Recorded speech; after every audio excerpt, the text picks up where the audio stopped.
you really need to be starting to look at selling the business 2 to 3 years ahead of when you want to sell it, because then you can actually manage the business, work on growing the business, because it will then be a business that is in a growth period.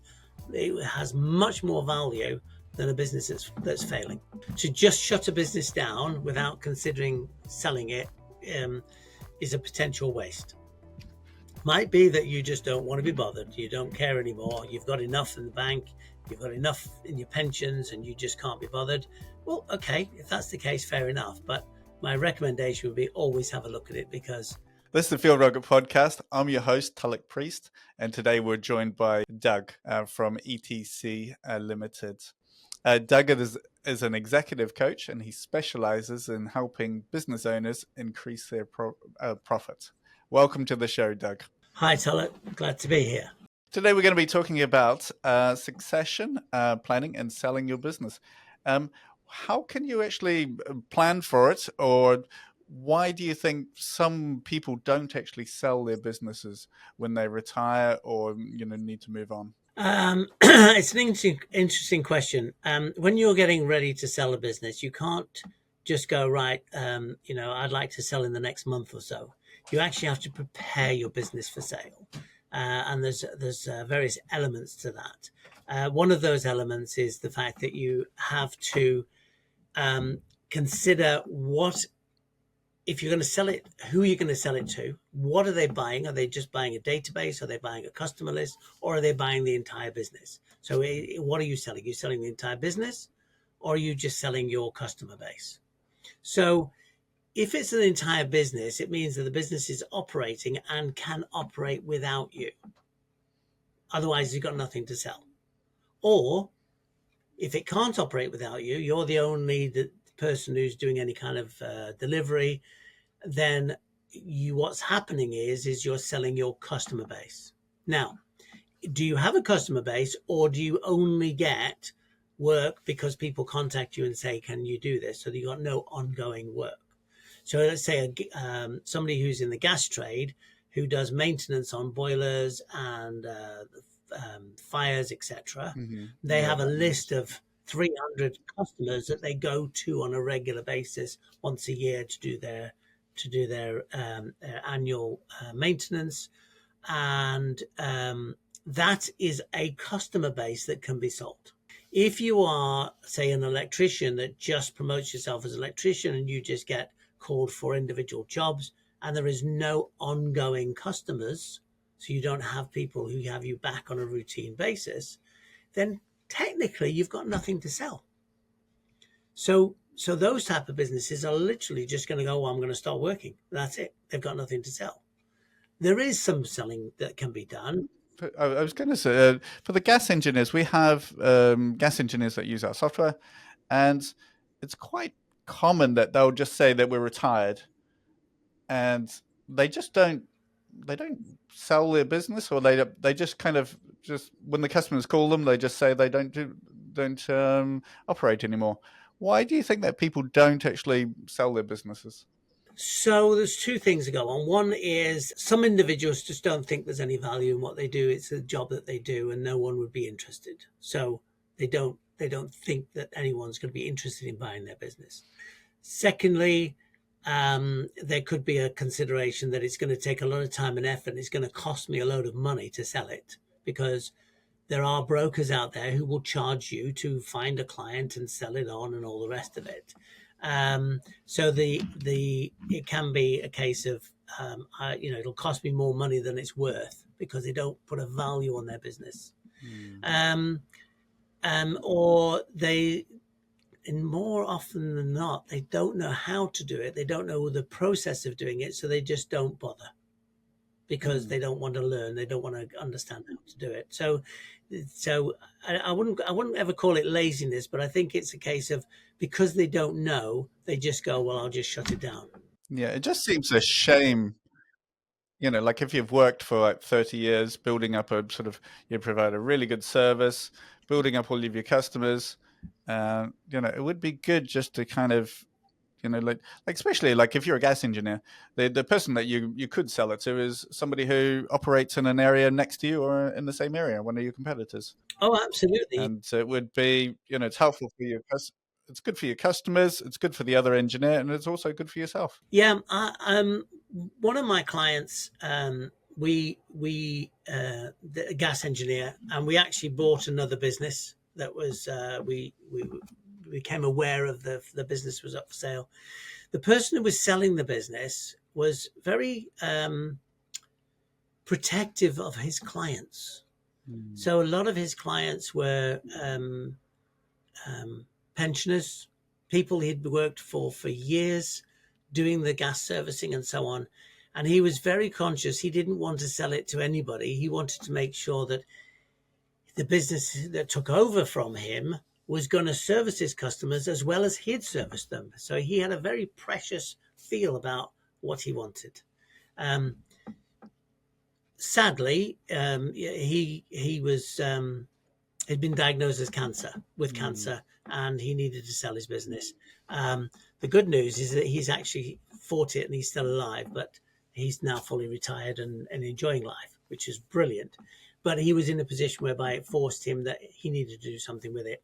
So he had two things going on. One, he wanted his customers to be looked after, but he didn't want his customers to go to someone that he didn't trust. So he was in this dilemma of, should I sell or should I just go, you know what?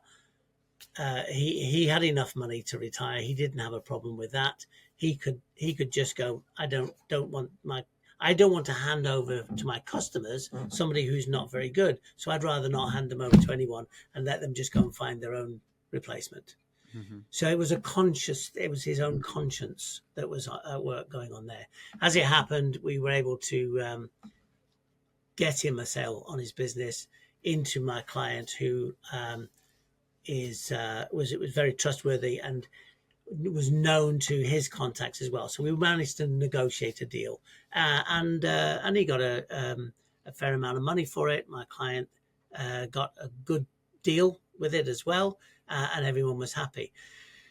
But those were circumstances about the connections that he had and whom he knew and so on. A lot of people don't have those connections, so they don't know where to go to. They don't know where to turn to. So it's more of a kind of an unknown. So if you are thinking of like kind of retiring in the next year or two, what would be like the first steps? Like what should you do?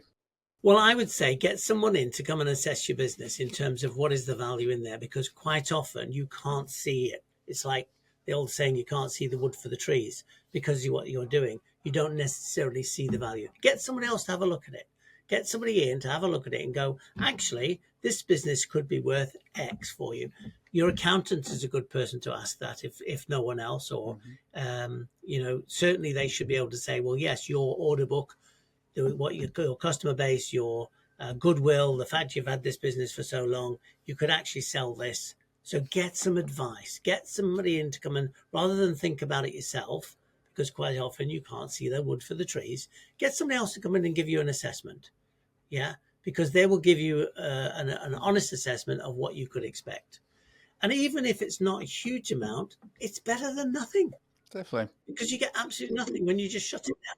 Yeah, and if you are retiring, a little bit would definitely help. Um, Once you've decided that you are going to do it and you've got some help, you've got an evaluation, how do you actually prepare a business for sale?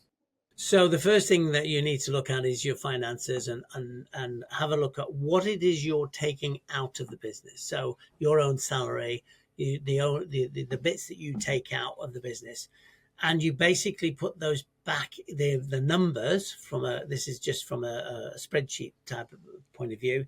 You Hmm. put those numbers back in, that actually then shows you what the real profit is, because you've been taking the profit as your earnings. If you're not there anymore because you're selling the business, it then gives you the true value of the profit of the business, so that you now can say to someone, if you want to buy this business, this is what the business runs at, this is the cost of running the business, and that's what you've got left, because I'm not going to be there anymore taking out what I normally take out, therefore that's what's left. So have a look at the numbers from a point of view of, if you're not there, what are those numbers, how do those numbers stack up? Okay, so that's the business profit. Yeah, it's not just a wage; it's the business profit. So separating the two. Exactly. Because it's those business profits that if someone else is buying that business, let's just say they're an electrician and they're buying your business, they've already got their overheads in place, they've already got their infrastructure in place. So when they implement your business into theirs, then they will see the benefit of it without you in it. So that's why you have to rework the finances a little bit. If your business has been growing over the last few years, then brilliant, because people will be wanting to buy a business that's growing. If it's been shrinking, then you've got a bit of an issue because no one wants to buy a business that's shrinking. So, from a financial point of view, you might have to do 6 months' work or even a year's work to get the business, make sure the business is growing so that you've got a better value in it when you sell it. So, you have to do that assessment with the business. So, don't think about selling it 2 or 3 months before you want to retire. You really need to be starting to look at selling the business 2 to 3 years ahead of when you want to sell it, because then you can actually manage the business, work on growing the business, because it will then be a business that is in a growth period. It has much more value than a business that's failing. Okay, so that gives you a couple of years of good accounts, and then you can say, "Hey, this is where we were. This is where we are now. Here's the projections." And then when they're actually buying, I'm guessing they're going to be looking at possible future value. So then that's why the growth is important. Is that correct? That's right. They're going to be looking at the order book. They're going to look at, when I say the order book, that means how many clients have you got on, how many regular clients, what your visibility is in the market, what your credibility is, because all of that comes into play with going forward. If you have got a number of employees and you are running a business with a number of employees, then you have to be able to show that the business can continue to run without you. So, can you actually go on holiday for 2 or 3 weeks and the business continue to run without you? If you can, you've then started to look at a business that can start being sold. If you cannot afford to walk out of the business for a fortnight's holiday and the business continue to run successfully, then you haven't really got something you can sell. You might have a customer base to sell, but you haven't got a business to sell. So it's analyzing what's available to sell. Okay, and then let's say you are coming to retirement and you didn't want to put the effort in to try to grow it or something. You still have, because you have that two options. You can either sell the whole business if it's a limited company, or you can just sell an asset, which would be the customer list. Because the downside of we had a previous business prior to this one which we sold. If you actually buy a limited company, you are actually buying all of the liabilities as well. That's correct. Yeah. So it's slightly cleaner. Well, it's slightly better. It depends what the outcome is. You can actually just sell the customer list, and then it's easier for the buyer in some respects because they don't have to do like a full audit of your any liabilities or anything like that your limited company might have. But I just wanted to say that if you are retiring and you don't want to kind of push the business, that order list does have value. So definitely get somebody in to actually look at the value, and then you can decide, is it worth going through the hassle, etc., of selling. But at least you actually look at it, because it could be more than you Yeah. think. I 100% agree with you. There is always a value in a business. So to just shut a business down without considering selling it is a potential waste. Might be that you just don't want to be bothered. You don't care anymore. You've got enough in the bank. You've got enough in your pensions and you just can't be bothered. Well, okay, if that's the case, fair enough. But my recommendation would be always have a look at it, because I'm sure everyone can do with a little bit of extra money, no matter how much money they've got. Mm-hmm. We run two softwares. One of the software is called Gas Engineer Software, and we've got close to 6,000 companies using it. And we do get people retiring quite regularly. And if you are going to do that, you can just ask us, because we will know of another gas engineer in your area. And then you can work out if we can just pass the details on, or you can just find them yourselves. And then you can just work out if there is an agreement, get like a rough kind of thing. Are you interested, etc. And then just kind of take it from there. But yeah, definitely get that valuation. And it just seems like, as if somebody writes in and says they're retiring and just shutting the business down, it just seems such a shame of, all those years of care, attention for your customers and effort. It is a waste if that's going to happen. Yeah, I would say, Tulloch, based on what you were just saying, if you are going to talk to a competitor, another person, just make sure you've got non-disclosure, Mm-hmm. Good point. confidentiality Mm-hmm. documents in place. Because once you start disclosing that A, you're looking at retiring, and B, this is your customer list, they don't have to buy it. They'll just go and poach it. And as much as we would like to trust everybody around us, that's not necessarily going to happen. So make sure you just cover off from a legal point of view. You've got a non-disclosure bond, confidentiality agreement, so that somebody can't just steal your business because you're talking to them about it. So yes, start talking to people, but make sure that before you give them any kind of details, that you are covered from a legal perspective. Otherwise, you could just lose your business Yeah. after deciding you wanted to sell it. Yes. Yeah. No, that's a very, very valid point. So, yeah, that was a good thing. Anything else that would be kind of useful for people to know that, if they wanted to sell or actually sort of coming up to a retirement age? Well, the other thing is, of course, is that if you're coming up to retirement age and you've got children or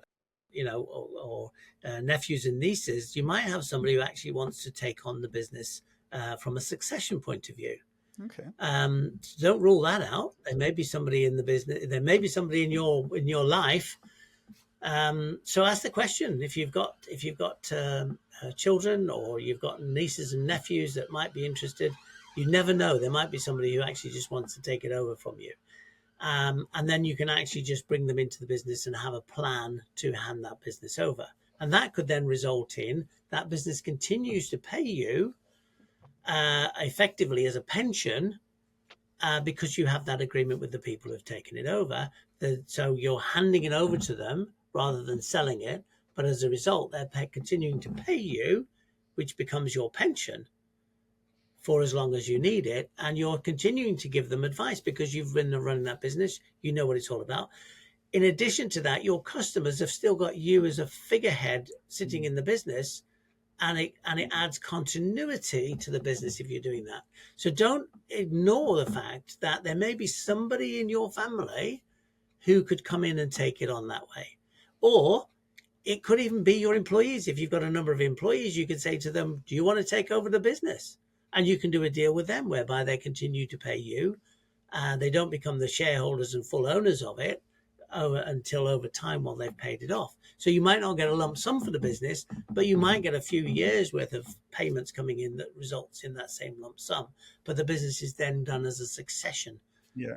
rather than just shutting it down. There could be that option as well. Yeah, no, that's a very nice idea, because that way from the employee or whoever, the nephew, etc., they don't have to have a lump sum to pay. They can actually pay out of the profits of the business. Yes, exactly. And obviously your business has got to be profitable enough to do that, and they've got to be wanting to take the business and drive it forward so that they're ending up with a substantial return or reward for their efforts while also paying you. So we come back to the fact that actually you may need to have a new, effectively a business plan. You need to have new goals, because the business needs to now facilitate the sale of itself through a pension program, or however you want to. You can set it up however you want to. Quite often people get tied up in legalities of, you can do this, you can do that, you can do the next thing. The reality is you can do whatever you want. It's your business. So long as you have written agreements and everyone's in agreement with what you're going to do, there's no law that says you have to do one thing or another. So if you want to do something with your business, you can do it. If you want to hand it over to somebody else and they run it for you and they continue to pay you, as long as your agreements are in place, there's nothing to stop you. So don't get hung up about what you can and can't do, what you're allowed to, what you're not allowed to. Certainly, there are elements you've got to take into consideration, certainly around taxation and this that sort of thing. But the reality is, there's always a solution to whatever you want to do with your business. You don't. If you're quite right. If you just want to sell it, just sell it. But if you want to do that succession, you can do that. If you just want to shut it down, just shut it down. I think it's a waste of a resource there if you just shut it down. Because there are plenty of options you can go through to get a return for the hard work you've put into it over the years of building it. Yeah, and I'm not a tax expert by any shape or way or form, but I would imagine that if you do retire and you are getting a payment, that might be actually more tax efficient. But again, your accountant is definitely the one to speak to about this. What kind of examples have you, or do you have some examples of the succession that you've, or the kind of the agreements or the level of profit that you've actually seen given to the primaries or the current business owner? So one of my clients was wanting to sell on to his son. His son was in the business and had learnt the business. Two things happened with this, interestingly. The chap that owned it was really struggling to hand it over. He didn't want to let go because it was his baby. And one of the things that we identified was that he actually didn't have anything else to do because this was his life. So handing it over was a bit of an issue for him. So what we did is his son, I spoke to his son about making sure that his dad had got some sort of hobby or something to take his attention away from the business. So he bought him some golf lessons for Christmas. And his dad, it was like, well, I don't play golf. Why have you bought me? He said, well, no, they're lessons. Go and have a look, see if you like it. Well, he went and had these golf lessons, loved it, couldn't get him off the golf course and never saw him again because he'd now got something else to do. So whoever's selling has got to have something else to do. The succession thing is very difficult if you don't have anything else to do, especially if you've been doing this for years. It's been your baby. You don't want to let go of it. So find something else to do. It's part of your identity. It could be part of your identity. I'm a business owner. I run this kind of company. Yeah, absolutely. And some people don't want to retire because it's admitting they're getting old, which is another potential issue. But if you've got hobbies, you've got, things to go and do, whether it's photography or golf or going on cruises or whatever, just find something that you can enjoy in life. That means that you actually would rather be doing that than in the business. So now you've got a reason to get it handed over so that you can go and do what you want to do. So that's one thing to look for, to make sure that whoever's exiting the business has actually got something else to do. Otherwise, they won't want to exit. The second thing then is to make sure that the planning is in place to ensure that there is enough income and profit in the business to pay for the business, whatever that fee is, or whether that ongoing agreement is. It could be an ongoing agreement for the rest of my life while the business is operating. I get $3,000 a month. Okay, that now becomes part of your overhead in the business. So you need to make sure that you're generating enough business and you're planning to market and generate the customer base sufficiently to have that income to pay effectively the person going out a retirement, and also make enough money to pay yourself and then get profitable as well. It's really easy once you get focused on that. And it's not, don't get me wrong when I say it's really easy. If you don't focus on it, it'll never happen. Once you start focusing on it and you start putting a plan together, it becomes easier to do because there's a plan in place.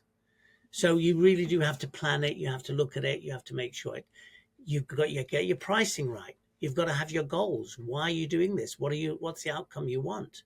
And, if you want to grow that business and make it a multi-million-pound business, then you better be planning it. It's not just going to happen by itself. So very small businesses don't turn into big businesses by accident, or very rarely anyway. It's normally there's a plan in place. There's a desire to take it there. And if you look at even the big businesses, Jaguar Land Rover started as a little business making motorbike parts in the under the railway arches in Liverpool somewhere, if I remember correctly. And it's a big multinational business now. It didn't get there by mistake. It started as a small business and it had to grow. Alan Sugar started as a stall, running a market stall in the East End of London. He just had a stall and he was selling bits and pieces. And now look at him. These big businesses don't happen by mistake. They have to be worked at. They have to be planned. So no matter what your business is now, if you want to grow it, it can be grown. And if you want to have it as a succession going through your family, you can have that, or it then just gets sold on and the next person takes it for growth. So there's whatever you desire to do with your business, you can do it if you want to. There's a few options there. So thank you very much for that. That's very insightful. And I really appreciate you coming on to the show and sharing and helping the tradespeople. So thank you very much, Doug. And that was Doug from ETC Limited, who helps businesses become more profitable. Thank you. Thanks very much.